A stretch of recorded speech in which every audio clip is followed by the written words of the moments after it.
Hello everyone, welcome to exam affairs. आज हम लोग जो है पीवाईक्यू का एक सीरीज़ स्टार्ट कर रहे हैं, जिसमें हम लोग जो है 2025 से लेके अभी तक 2026 में जितने भी परीक्षाएं हुए हैं, जैसे कि यूपी पीसीएस हो गया, एमपी पीसीएस हो गया, या झारखंड पीसीएस हो गया, या बिहार में अन्य सभी परीक्षाएं जैसे डीएसओ हो गया, एग्रीकल्चर की बहुत सारी, उसमें वो प्रश्न जो हमारे 72वीं बीपीएससी के लिए, या एईडीओ के लिए, या बिहार एसएससी सीजीएल के लिए, या टीआरई 4 जो आने वाला है, या यूपी पीसीएस जो नेक्स्ट आने वाला है, उन सभी के संदर्भ में जो प्रश्न इम्पोर्टेंट होंगे उसको हम लोग डिस्कस करेंगे। और पहले तो उस प्रश्न को रखेंगे कि प्रश्न क्या पूछा गया, और फिर इसको डिस्कस करेंगे ऑप्शन क्या क्या थे, और उसके बाद हम लोग जो है उस कॉन्सेप्ट को समझेंगे और उसके इर्द गिर्द जो भी फैक्ट्स हैं उससे रिलेटेड। जैसे कि मान लीजिए अगर इकोनॉमी के बारे में बात हो रही है तो हम उसमें बताएंगे कि प्राइमरी सेक्टर क्या होता है, सेकेंडरी सेक्टर क्या है, और टर्सरी सेक्टर क्या है। इस तरीके से करके जो है हम लोग कोशिश करेंगे रोज़ कम से कम 20 क्वेश्चन का ऐसा सीरीज लेके आएँ, क्योंकि अभी भी देखा जाए तो 70 दिन अप्रॉक्स है हमारे पास। अगर आप 20-20 क्वेश्चन का रिवीजन भी करते हैं इस तरीके से, तो आपको जो सबसे बेस्ट ऑफ द क्वेश्चंस हैं वो भी डायरेक्ट फ्रॉम द पीवाईक्यू, नहीं कि किसी टेस्ट सीरीज का, आपको उस पे जो कमांड है आपका बहुत ही बेहतर हो जाएगा, जो कि काफ़ी महत्वपूर्ण है। तो चलिए हम स्टार्ट करते हैं। हमारा जो पहला प्रश्न है वह है, भारतीय अर्थव्यवस्था को अक्सर लीपफ्रॉगिंग संरचनात्मक संक्रमण कहा जाता है। निम्नलिखित में कौन सी विशेषता इस अद्वितीय गुण को सबसे अच्छी तरह से दर्शाती है? तो हमारा पहला ऑप्शन है, बड़े पैमाने पर औद्योगिकरण के चरण को छोड़कर जीडीपी योगदान के लिए कृषि से सीधे सेवा क्षेत्र की ओर प्रमुख बदलाव।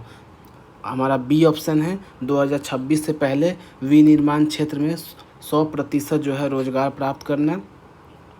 उसके बाद हमारा सी ऑप्शन है, सभी भारी उद्योगों के लिए पूरी तरह से सार्वजनिक क्षेत्र पर निर्भरता। और हमारा आखिरी ऑप्शन डी है, इसमें है ग्रामीण क्षेत्रों में डिजिटल अर्थव्यवस्था के महत्व में गिरावट। इस तरीके से आपने देखा कि प्रश्न का ये 4 ऑप्शन है, तो इसका जो सही उत्तर है वो ऑप्शन ए है। बड़े पैमाने पर औद्योगिकरण के चरणों को छोड़कर जीडीपी योगदान के लिए कृषि से सीधा सेवा क्षेत्र की ओर प्रमुख बदलाव। इस कॉन्सेप्ट को जो है हम लोग लीप फ्रॉगिंग स्ट्रक्चरल संक्रमण कहते हैं। तो अब हम देखते हैं सबसे पहले जो हमारा कॉन्सेप्ट है लीप फ्रॉगिंग। लीप फ्रॉगिंग होता क्या है? लीप फ्रॉगिंग का मतलब होता है कि कोई भी ऐसी प्रक्रिया जो अपने जो है परंपरागत संरचना को छोड़ के किसी एक चरण को मिस कर देता है और सीधा दूसरे चरण में प्रवेश कर जाता है, इसको जो है हम लोग लीप फ्रॉगिंग वर्ड का मीनिंग है। और इसको जब हम इकोनॉमिक के संदर्भ में देखते हैं तो ये होता है कि जैसे हमारा इकोनॉमी जो है 3 सेक्टर के लिए जाना जाता है, जैसे प्राइमरी, फिर सेकेंडरी, और फिर टर्सरी। और टर्सरी को ही हम लोग सर्विस सेक्टर भी बोलते हैं। तो जैसे जो विकासशील देश है वो उन्होंने क्या किया, प्राइमरी सेक्टर से सीधा टर्सरी सेक्टर की तरफ जंप कर दिया, और उन्होंने जो है सेकेंडरी सेक्टर का जो डेवलपमेंट होता है इसको मिस कर दिया।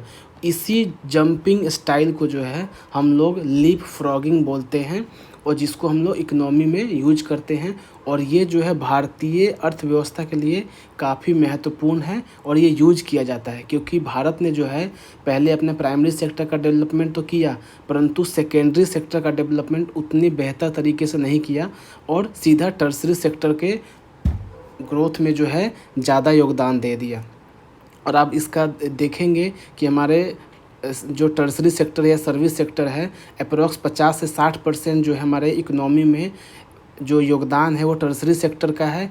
उसके बाद जो है हमारे सेकेंडरी सेक्टर है, उसके बाद प्राइमरी सेक्टर का है। तो ये अपोजिट डायरेक्शन में चलता है। तो इसी का ये कॉन्सेप्ट है लीप फ्रॉगिंग। अब इसी में हम देख लेते हैं जो हम प्राइमरी सेक्टर है, सेकेंडरी सेक्टर है और टर्सरी सेक्टर है।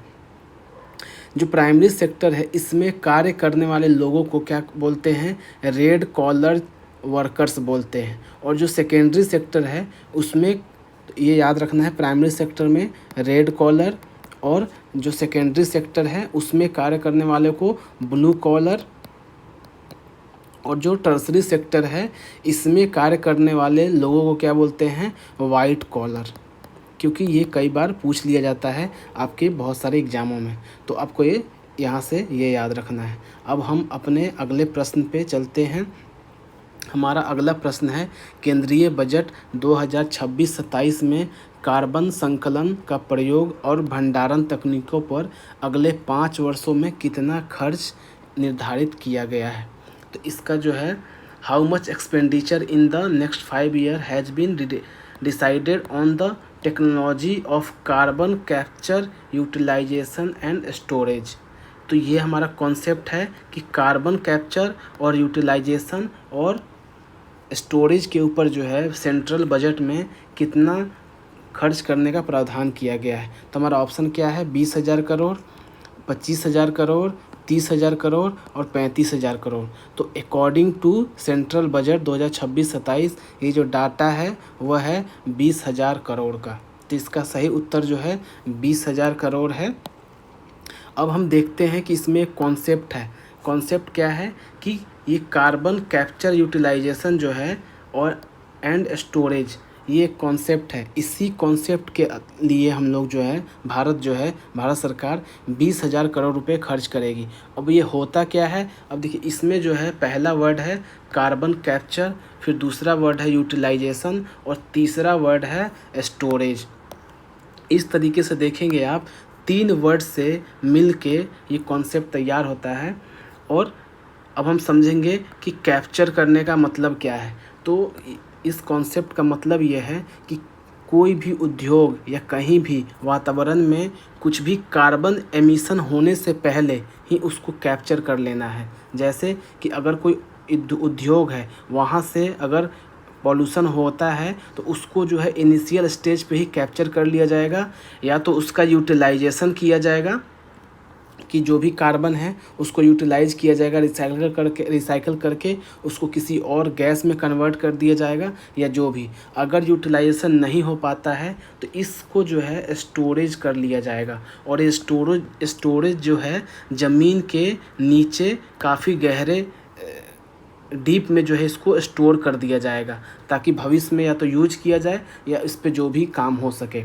अब ये क्यों किया जा रहा है, क्योंकि हमारा उद्देश्य जो है प्रदूषण को कम करना है। तो इसलिए जो है केंद्र सरकार इस पे 20,000 करोड़ खर्च कर रही है। अब हम चलते हैं इसके अगले प्रश्न पे। हमारा अगला प्रश्न है, अस्थाई बंदोबस्त अधिनियम 1793 के संदर्भ में निम्नलिखित कथनों पर विचार करें। तो हमारा प्रश्न है किसके बारे में, अस्थाई बंदोबस्त अधिनियम 1793 के बारे में। अब देखते हैं इसके स्टेटमेंट। जो पहला स्टेटमेंट है कि कंपनी को देय भू राजस्व अस्थायी रूप से निर्धारित किया गया था। जमींदारों को भूमि का स्वामी माना गया, बशर्ते वे राजस्व का भुगतान करें। इस बंदोबस्ती ने किसानों को भूमि का स्वामित्व की सुरक्षा और बेदखली से बचाव सुनिश्चित किया। यह प्रणाली जो है लॉर्ड कॉर्नवालिस के गवर्नर जनरल रहते हुए लागू की गई थी। अब इसमें दिया गया है कि ऊपर दिए गए कथनों में से कौन से कथन सत्य हैं या सही है। तो हमारा ऑप्शन क्या है, पहला ऑप्शन है केवल 1, 2 और 3, दूसरा ऑप्शन है 1, 3, 4 और तीसरा ऑप्शन है 1 और 3 और चौथा ऑप्शन है 2 और 4। तो सबसे पहले इसका उत्तर देख लेते हैं कि उसका उत्तर क्या होगा। इसका जो उत्तर है पहले इसका उत्तर जो है जमींदारों को भूमि का स्वामी माना गया और बशर्ते हुए राजस्व का भुगतान करे, ये सही बात है। इस बंदोबस्ती ने किसानों को भूमि स्वामी की सुरक्षा और बेदखली से, ये जो ऑप्शन है तीसरा ये गलत है, क्योंकि इसमें क्या है, इस बंदोबस्ती ने किसानों को भूमि का स्वामी की सुरक्षा और बेदखली से बचाव किया, जबकि ऐसा प्रावधान नहीं था। इसमें प्रावधान था कि अगर कर नहीं दिया गया शाम तक तो उनकी जो ज़मीनें थी उसको जो है जब्त कर लेते थे। इसलिए तीसरा गलत है। सही ऑप्शन है 1, 2 और 4। तो इसमें जो है 1, 2 और 4 जो ऑप्शन बी में है, तो हमारा सही उत्तर तो बी है। अब हम अस्थाई बंदोबस्त और इससे रिलेटेड फैक्ट्स के बारे में पढ़ते हैं। जो अस्थाई बंदोबस्त है, जिसको हम लोग इंग्लिश में क्या बोलते हैं, परमानेंट सेटलमेंट बोलते हैं। ये आया कब, ये 1793 में आया। और इसको जो है लागू किसने किया, इसको लागू किया लॉर्ड कॉर्नवालिस ने। जो ब्रिटिश गवर्नर लॉर्ड कॉर्नवालिस के द्वारा जो है बंगाल, बिहार और उड़ीसा में इसे लागू किया गया भू राजस्व व्यवस्था के रूप में। और इसी अस्थाई बंदोबस्त को जो है कई बार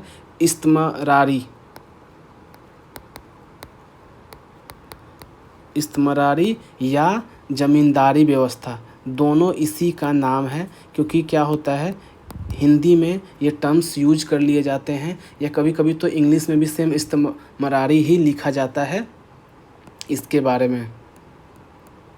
तो आपको याद रखना है कि अगर प्रश्न आता है कि ज़मींदारी व्यवस्था, तो वो अस्थाई बंदोबस्त की बात हो रही है, या अगर क्वेश्चन में आता है कि इस्तमरारी क्या है, तो वो भी जो है अस्थाई बंदोबस्त की बात कह रहे हैं।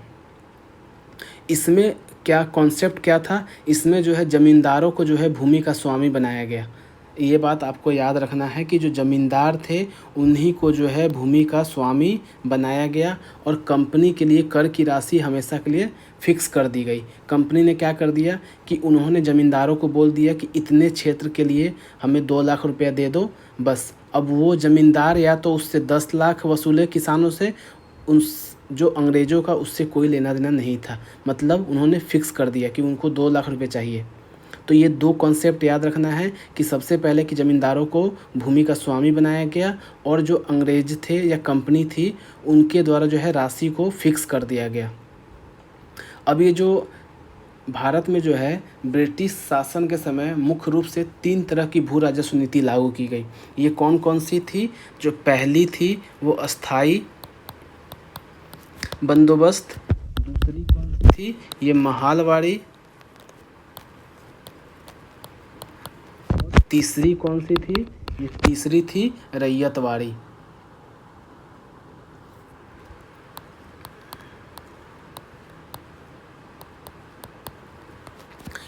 तो जो नीति है भू राजस्व की नीति, ये 3 प्रकार की थी। पहली अस्थाई या अस्थाई बंदोबस्त जिसको हम लोग बोलते हैं, दूसरी महालवाड़ी, और तीसरी जो है रैयतवाड़ी। तो हम एक एक करके हमने जो है अभी अस्थाई बंदोबस्त के बारे में देखा। अब हम दूसरे व्यवस्थाओं के बारे में देखते हैं, या अस्थाई बंदोबस्त के बारे में कुछ और फैक्ट्स देखते हैं। जैसे अस्थाई बंदोबस्त में जो है जो कर वसूलते थे, जो ज़मींदार थे, वह 10/11 भाग जो है वो ब्रिटिश कंपनी को दे देते थे, और 1/11 भाग है वो ज़मींदार खुद अपने पास रखते थे। तो ये आपको याद रखना है कि कितना हिस्सा कर किसको मिलता था। और ये जो राजस्व की राशि थी वो अस्थाई थी, और जो अस्थाई बंदोबस्त है ये भारत के 19% जो भाग है वहाँ पे ये लागू हुई। आपको ये बात याद रखनी है कि जो अस्थाई बंदोबस्त है ये 19% भाग पे लागू हुआ। अब हम देखते हैं महालवाड़ी के बारे में। जो ये महालवाड़ी बंदोबस्त है ये ब्रिटिश भारत में जो है 1822 में शुरू की गई, और इससे जो है मुख्य रूप से जो है उत्तर पश्चिम प्रांत, आगरा, मध्य प्रांत और पंजाब के कुछ हिस्सों में जो है लागू किया गया। और इस प्रणाली में क्या किया गया, कर वसूली की जिम्मेदारी जो है व्यक्तिगत किसान के बजाय पूरे गांव या महाल के मुखिया को सौंप दी गई। मतलब महाल का मतलब क्या होता है, मुखिया। जो भी ग्राम का प्रधान था या ग्राम का जो मुखिया था उसको जो है कर की जिम्मेदारी सौंप दी गई। ग्राम प्रधान, ये समझने के लिए है, ग्राम प्रधान मतलब जो महाल था उसके ऊपर जिम्मेदारी सौंप दी गई। और इसमें जो है एक फैक्ट है, 30% जो भाग है वो इसमें शामिल था। भारत का जो है 30% भाग जो है महालवाड़ी के अंतर्गत आता था। इसकी शुरुआत जो है सबसे पहले 1822 में किसने की, लॉर्ड मैकेंजी ने की, तथा लॉर्ड विलियम बेंटिक जो है आगरा और अवध में जो है इसको जो है लोकप्रिय किया। तो दो बात आपको याद रखनी है कि इसको प्रारंभ किसने किया। तो इसको प्रारंभ किया 1822 में लॉर्ड मैकेंजी, किसको, महालवाड़ी व्यवस्था को। और इसको जो है लोकप्रिय किसने बनाया, तो लॉर्ड विलियम वेंटिक ने। कहाँ पे, आगरा और अवध के लोकप्रिय अवध के क्षेत्र में। और फिर इसका जो विस्तार है मध्य प्रदेश और पंजाब तक भी किया गया। और इसमें क्या थी, सामूहिक जिम्मेदारी थी। कर चुकाने की जिम्मेदारी जो है पूरे ग्राम समुदाय की होती थी। और इसमें जो है पहले शुरू में जो है महालवाड़ी में जो कर का दर था काफ़ी ज़्यादा था, जैसे 66% था। पहले कर का दर जो है 66% था, जो कि बाद में इसे कम करके 50% तक कर दिया गया। 66% मतलब 2/3 कर। कभी कभी ये 66% ना पूछ के 2/3 पूछ दिया जाएगा। तो इस तरीके से हमने जो है महालवाड़ी के बारे में पढ़ा। अब हम जो है रैयतवाड़ी के बारे में देखते हैं। तो जो ये रैयतवाड़ी व्यवस्था है, ये ब्रिटिश भारत में शुरू की गई एक प्रमुख राजस्व प्रणाली थी। और इसकी शुरुआत जो है 1792 में 1792 में जो है लॉर्ड कर्नल अलेक्जेंडर रीड ने जो है मद्रास के बारामहल ज़िले में की थी। ये बात आपको याद रखना है कि ये कहाँ पे स्टार्ट हो रहा है, मद्रास में। और ज़िला क्या है, बारामहल। कभी कभी मद्रास ना पूछ के बारामहल पूछ देता है, स्टेटमेंट में आ जाता है। और कब लागू किया गया, 1792 में, और कर्नल अलेक्जेंडर रीड के द्वारा। और जिसे जो है 1820 में मद्रास के गवर्नर जो है थॉमस मुनरो ने जो है मद्रास और बॉम्बे प्रेसिडेंसी में आधिकारिक तौर पर लागू किया। तो इसको 1820 में लागू किसने किया, तो मद्रास के गवर्नर जो है थॉमस मुनरो ने जो है मद्रास और बॉम्बे जो प्रेसिडेंसी थी वहाँ पे जो है आधिकारिक रूप से लागू किया गया। शुरुआत तो होती है 1792 में, लेकिन इसको लागू कब किया गया, इसको लागू किया गया 1820 में। और किसके द्वारा, थॉमस मुनरो के द्वारा। इस व्यवस्था के तहत क्या था, सरकार और किसानों, जिसको हम लोग रैयत बोलते हैं, के बीच सीधा संपर्क होता था और बीच में कोई बिचौलिया या ज़मींदार नहीं होता था। तो ये याद रखना है कि जो रैयतवाड़ी व्यवस्था है वो डायरेक्ट सिस्टम इसने क्रिएट किया। इसने जो है बिचौलियों के कंसेप्ट को जो है समाप्त कर दिया। और इसमें जो है सरकार और जो रैयत थे, जिसको हम लोग किसान बोलते हैं, उनके बीच में सीधा संपर्क हुआ। और समय समय पर जो है इसमें राजस्व की दरें अस्थायी नहीं थी। और इसको जो है समय समय पर क्या किया गया, संशोधन किया गया। बल्कि इसमें प्रावधान किया गया कि हर 20 से 30 साल बाद ज़मीन की उपजाऊ क्षमता और स्थिति के आधार पर बदला जाएगा। अब देखते हैं कि इसका विस्तार कहाँ पे हुआ। यह प्रणाली जो है ब्रिटिश भारत के लगभग 51% भाग, ये बात आपको याद रखनी है, ये कितने परसेंट, तो ये 51% भाग पे ये लागू हुआ। अब आपने देखा कि जो अस्थाई बंदोबस्त है वो 19% भाग पे, भूभाग पे, जबकि महालवाड़ी जो है 30% भूभाग पे और रैयतवाड़ी 51% भूभाग पे। मतलब सबसे प्रचलित व्यवस्था अगर कही जाए तो वो कौन सी थी, वो रैयतवाड़ी थी। उससे कम प्रचलित कौन सी थी, महालवाड़ी। और सबसे कम प्रचलित कौन सी थी, अस्थाई बंदोबस्त। अब हम देखते हैं कि ये इसका क्षेत्र क्या था। तो ये जो है मद्रास, बॉम्बे और असम के कुछ हिस्से जो है इसमें शामिल थे। इस तरीके से देखा आपने, हमने जो है तीनों कॉन्सेप्ट को पढ़ा, अस्थाई बंदोबस्त, महालवाड़ी और रैयतवाड़ी। अब हम अपने अगले प्रश्न पे आते हैं। हमारा अगला प्रश्न जो है, नीति आयोग के अनुसार 2013-14 और 2022-23 के बीच भारत में कितने लोग बहुआयामी गरीबी से बाहर निकले हैं। देखिए, ये जो प्रश्न है ये जेपीएससी के द्वारा, जो 14वीं जेपीएससी हुई है, 14th जेपीएससी, ये शायद अप्रैल में हुई है, उसका ये प्रश्न है। अब देखिए, इसकी जो चर्चा है, हमारे माननीय प्रधानमंत्री जी ने अभी 15 अगस्त को लाल किले से जब वो अपन संबोधित कर रहे थे देश को, उसमें भी अगर आपने भाषण को अगर गौर से सुना होता तो उसमें भी इन्होंने जिक्र किया कि क्योंकि वो जो जिक्र कर रहे हैं वो डाटा ही जिक्र करते हैं। नीति आयोग का डाटा है कि 2013 से लेकर 2022 के बीच में जो है बहुआयामी गरीबी से जो है 24.82 करोड़ जो लोग हैं वो बाहर हुए हैं। और अब हम इसके बारे में कुछ फैक्ट्स देख लेते हैं कि और क्या क्या फैक्ट्स है। अब इस सबसे पहले देखते हैं कि नीति आयोग। तो नीति आयोग की स्थापना कब होती है? 1 जनवरी 2015। और ये किसके स्थान पे आता है? ये योजना आयोग जो है हमारा, उसके स्थान पे जो है हम लोगों ने नीति आयोग की स्थापना की।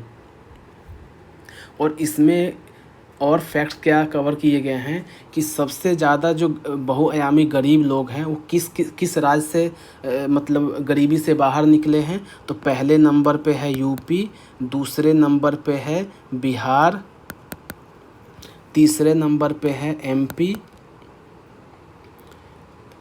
ये जो है टॉप 3 स्टेट हैं जिन्होंने जो है MDI जिसको बोलते हैं बहुआयामी गरीबी से बाहर निकलने में सबसे ज़्यादा इसी राज्य के लोग हैं। अब हम अपने अगले प्रश्न पे आते हैं। तो हमारा अगला प्रश्न जो है वो क्या है? एक बार कुछ और पॉइंट्स को डिस्कस कर लेते हैं। जैसे कि ये जो बहुआयामी गरीब है इसमें जो है इंडिकेटर्स होते हैं। तो इसमें जो इंडिकेटर्स है वो 3 इंडिकेटर मेन है। पहला हेल्थ, दूसरा एजुकेशन और तीसरा स्टैंडर्ड ऑफ लिविंग। कई बार क्वेश्चन आएगा और इंडिकेटर में पूछा जाएगा कि इनमें से कौन सा शामिल नहीं है।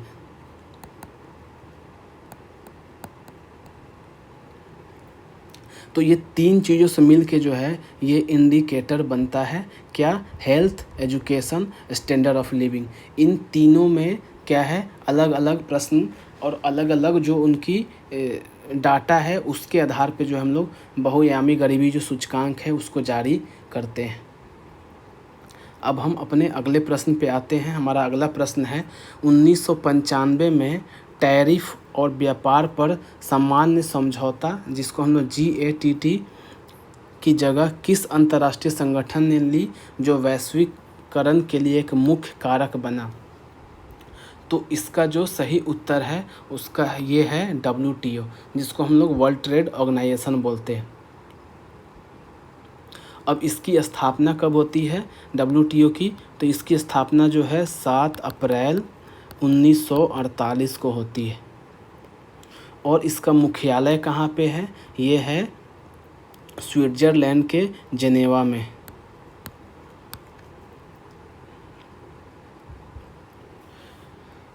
तो इस तरीके से हमने देखा पहले जो है ये गाट जो है इसी को जो है हम लोगों ने WTO बना दिया।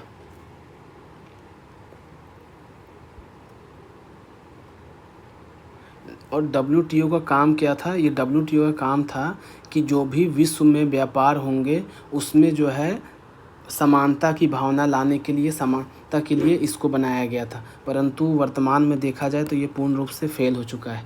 जैसा अमेरिका के द्वारा जो टैरिफ और टैक्स लगाया जा रहा है वो उसके आधार पे।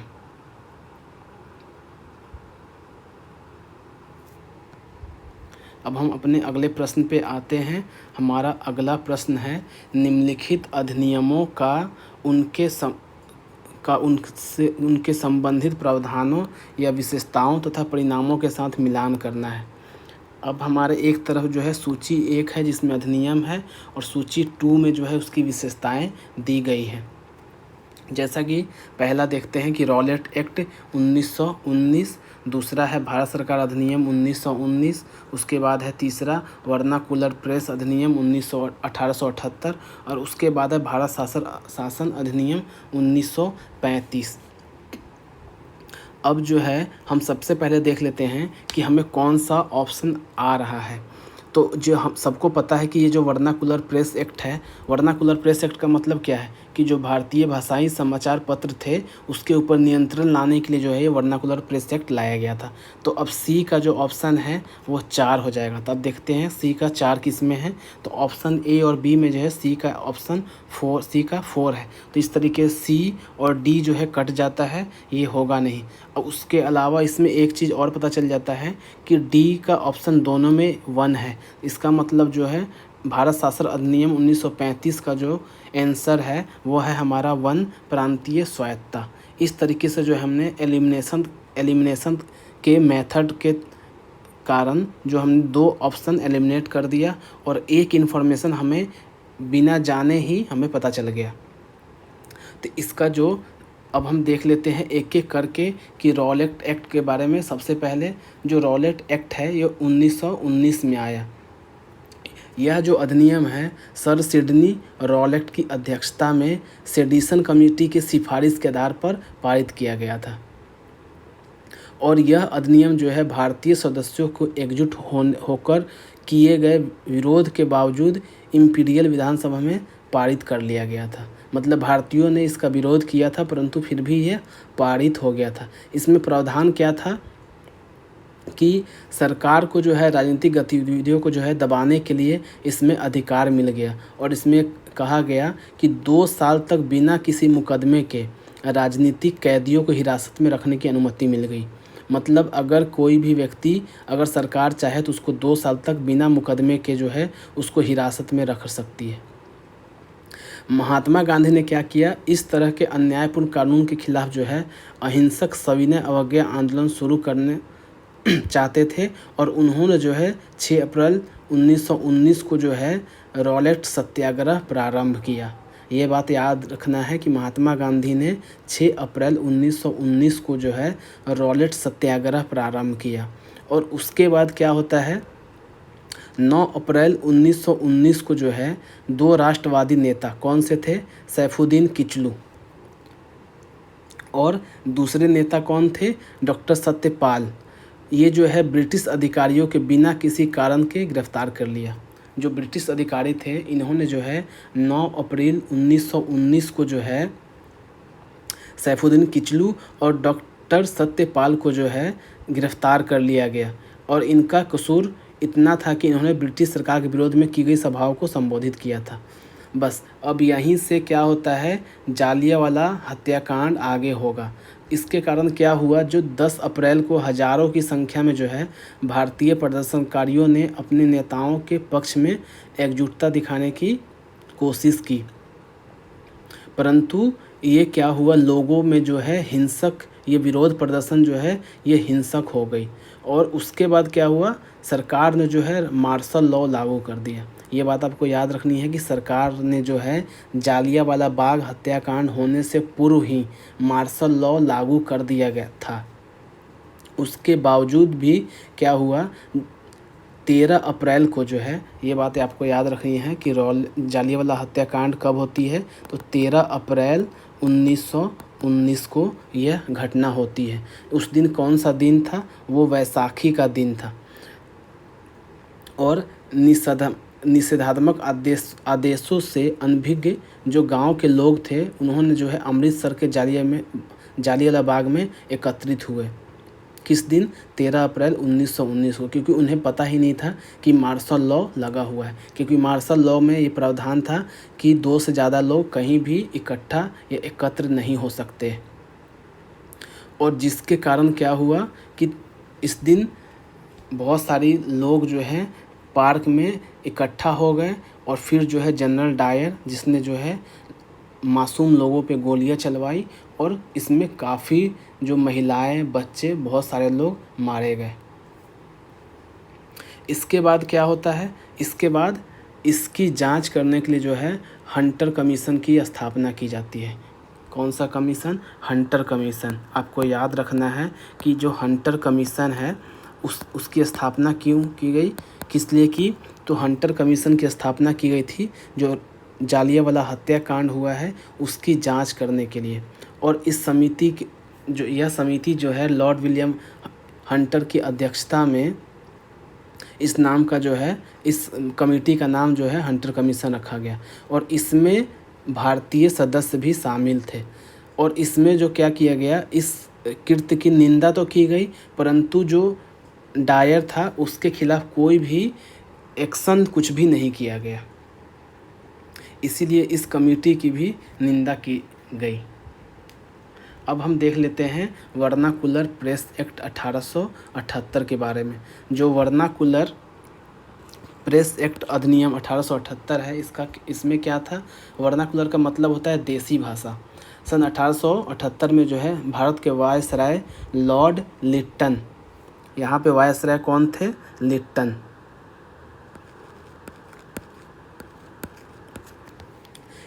द्वारा पारित किया गया तथा इसका मुख्य उद्देश्य जो है भारतीय भाषाओं के समाचार पत्रों की स्वतंत्रता को दबाना और ब्रिटिश नीतियों की आलोचना को रोकना था। इसको जो है मुंह बंद करने वाला अधिनियम भी कहा जाता है, जिसको हम लोग अंग्रेजी में गैगिंग एक्ट भी कहते हैं। इस अधिनियम के पारित होने के अगले ही दिन जो है कलकत्ता से बंगला में प्रकाशित होती थी अमृत बाजार पत्रिका, उसको जो है अंग्रेजी दैनिक पत्र बना दिया गया। अब ये बात आपको याद रखना है कि इसका सबसे पहला परिणाम क्या हुआ, जो अमृत बाजार पत्रिका थी जो कि बांग्ला में प्रकाशित होती थी कलकत्ता से, उसको जो है अब दैनिक पत्र बना दिया गया। और इसके संपादक कौन थे अमृत बाजार पत्रिका के, तो अमृत बाजार पत्रिका के संपादक जो है वह शिशिर कुमार घोष थे। उसके बाद जो है सन 1882 में नए वायसराय आए लॉर्ड रिपन, और उन्होंने जो है इस अधिनियम को रद्द कर दिया। तो अब आपको यह बात याद रखनी है कि लिट्टन ने इसको जो है पारित किया, परंतु जो है रिपन, इन्होंने जो है इस अधिनियम को रद्द कर दिया। इस तरीके से हमने जो है इस PYQ को पूरा जो भी इसके फैक्ट्स हैं उसको हम लोगों ने कवर किया, जो भी इम्पोर्टेंट फैक्ट्स हैं। अब हम अपने अगले प्रश्न पे आते हैं। तो हमारा अगला प्रश्न है 2011 की जनगणना के अनुसार किस राज्य में भारत के झुग्गी झोपड़ी वासियों का सर्वाधिक भाग रहती है। In which state of the largest portion of the slum population of India did live according to 2011 census। तो इसका सही उत्तर जो है वह महाराष्ट्र है, क्योंकि 2011 की जनगणना के हिसाब से जो है महाराष्ट्र में जो है 1.18 करोड़ जो लोग हैं, जो कि टोटल का 18% है, वो लोग स्लम में रहते हैं। इसके बाद कौन सा राज्य है, इसके बाद है आंध्र प्रदेश, यहाँ पे 1.02 करोड़, 1.02 करोड़ जो कि 15.6% है टोटल स्लम जितने भी लोग हैं उसमें। तो पहले नंबर पे हमारा महाराष्ट्र आता है, दूसरे नंबर पे आंध्र प्रदेश, तीसरे नंबर पे आता है वेस्ट बंगाल, यहाँ पे 64 लाख लोग जो हैं स्लम में रहते हैं 2011 के जनगणना के आधार पे। और ये टोटल कितना हो गया, ये हो जाएगा 9.8% लोग, ये 64 लाख है। और जो चौथा स्टेट है वो स्लम के आधार पे वह है उत्तर प्रदेश, यूपी, जहाँ पे केवल 62 लाख लोग जो हैं वह स्लम में रहते हैं, जो कि 9.5% है। अब देखा जाए यूपी जो है जनसंख्या के आधार पर भारत का सबसे बड़ा राज्य है, परंतु स्लम की संख्या के आधार पे ये चौथे स्थान पे, जहाँ पे केवल 62 लाख लोग रहते हैं स्लम में।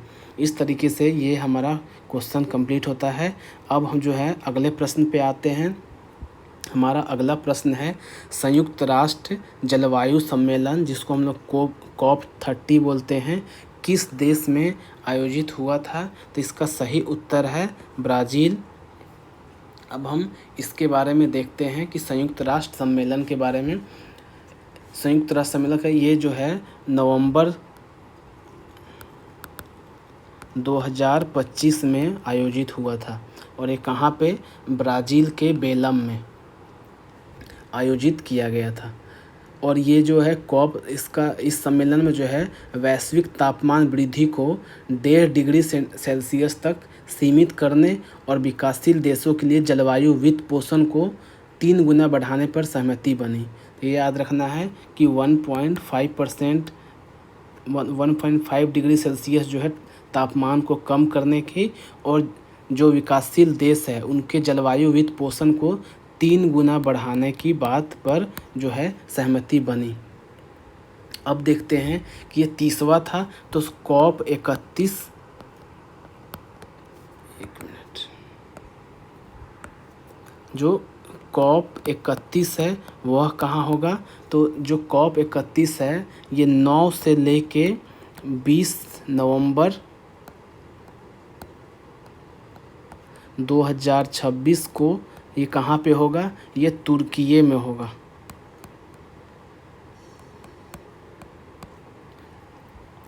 जिसका पहले नाम जो है तुर्की था, और तुर्की के जो अंतालिया शहर है वहाँ पे यह आयोजन किया जाएगा। इस तरीके से हमने इस प्रश्न को भी देख लिया। अब हम अपने अगले प्रश्न पे आते हैं। हमारा अगला प्रश्न है, मानव अधिकार दिवस किस दिन मनाया जाता है? ऑप्शन ए है 8 मार्च, ऑप्शन बी है 10 नवंबर, ऑप्शन सी है 6 जून, ऑप्शन डी है 10 दिसंबर। जो मानव अधिकार दिवस है वह 10 दिसंबर को मनाया जाता है, क्योंकि संयुक्त राष्ट्र ने जो है UN ने जो है 1950 में संकल्प लेकर 10 दिसंबर को इस दिवस के रूप में मनाने की आधिकारिक घोषणा की थी। कब किया था? 1950 में।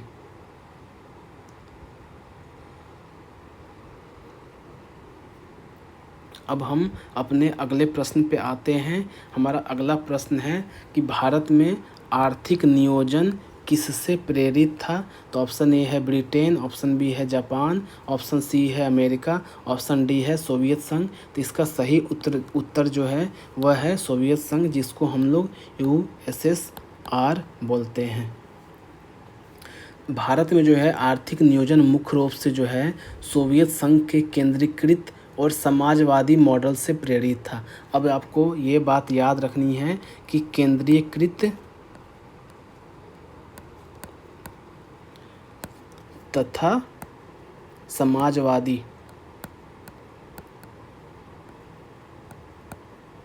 ये जो समाजवादी मॉडल है इस पे आधारित था हमारा जो है आर्थिक नियोजन।